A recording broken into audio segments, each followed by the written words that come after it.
Santhosh, good morning.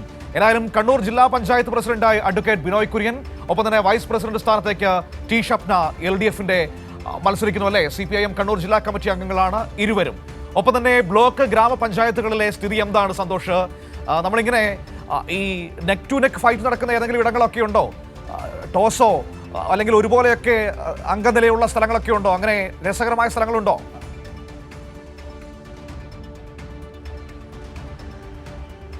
Manu, ഇന്ന് പഞ്ചായത്തുകളിലേക്ക്, ത്രിതല പഞ്ചായത്തിലേക്കുള്ള president അധ്യക്ഷ സ്ഥാനത്തേക്കും ഉപാധ്യക്ഷ സ്ഥാനത്തേക്കുമുള്ള തെരഞ്ഞെടുപ്പ് നടക്കുമ്പോൾ, പ്രസിഡന്റ് വൈസ് തെരഞ്ഞെടുപ്പ് നടക്കുമ്പോൾ രണ്ട് സ്ഥലങ്ങളാണ് കണ്ണൂരിൽ ശ്രദ്ധാകേന്ദ്രമായിട്ടുള്ളത്. ഒന്ന് മുണ്ടേരി ഗ്രാമപഞ്ചായത്താണ്. ഇവിടെ LDFനും UDFനും തുല്യമായ അംഗങ്ങളുടെ പിന്തുണയാണ് ഉള്ളത്.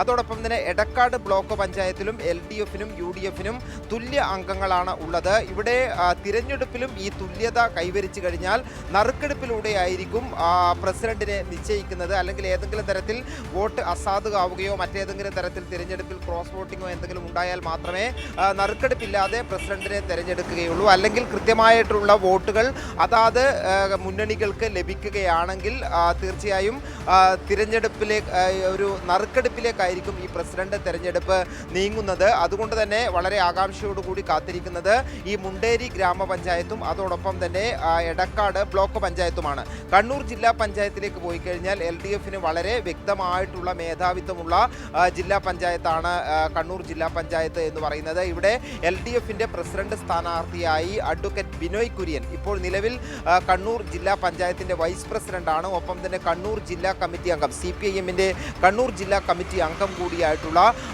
അഡ്വക്കേറ്റ് ബിനോയ് കുര്യനാണ് പ്രസിഡന്റ് സ്ഥാനാർത്ഥിയായി മത്സരിക്കുന്നത്. പെരളശ്ശേരി ഡിവിഷനിൽ നിന്നും വൻ ഭൂരിപക്ഷത്തിലാണ് അഡ്വക്കേറ്റ് ബിനോയ് കുര്യൻ തിരഞ്ഞെടുക്കപ്പെട്ടത്. ബിനോയ് കുര്യനെ ഈ പ്രസിഡന്റ് സ്ഥാനത്തേക്ക് LDF നിയോഗിക്കുന്നതിൻ്റെ, CPM നിയോഗിക്കുന്നതിൻ്റെ പ്രധാനപ്പെട്ട കാരണം തന്നെ കഴിഞ്ഞ 5 വർഷം കേരളത്തിലെ ഏറ്റവും മികച്ച പ്രവർത്തനം കാഴ്ചവെച്ച ജില്ലാ പഞ്ചായത്തായി കണ്ണൂർ ജില്ലാ പഞ്ചായത്ത് മാറിയിരുന്നു. അതിൻ്റെ വൈസ് പ്രസിഡന്റ് സ്ഥാനത്തിരുന്നയാളാണ് ബിനോയ് കുര്യൻ. അതുകൊണ്ട് തന്നെയാണ് ബിനോയ് കുര്യൻ ഇത്തവണ പ്രസിഡന്റ് എന്നുള്ള നിലയിലേക്ക് തന്നെ CPIM അത്തരത്തിലുള്ള ഒരു തീരുമാനം എടുത്തിട്ടുള്ളത്.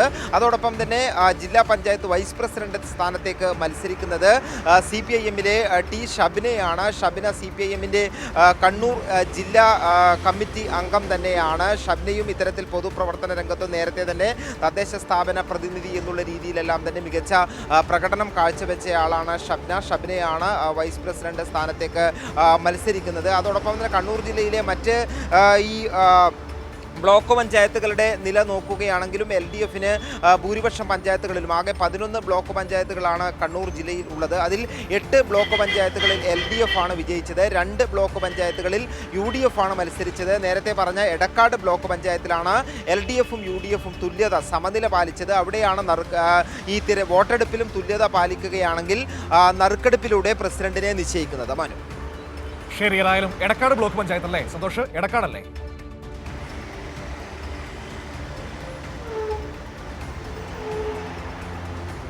എടക്കാട് ബ്ലോക്ക് പഞ്ചായത്തിലാണ് ഇത്തവണ ഈ ഒരു തുല്യത പാലിച്ചത്. ശക്തമായിട്ടുള്ള മത്സരം നടന്ന LDFും UDFും ഈ തിരഞ്ഞെടുപ്പിൽ തുല്യത പാലിക്കുകയായിരുന്നു.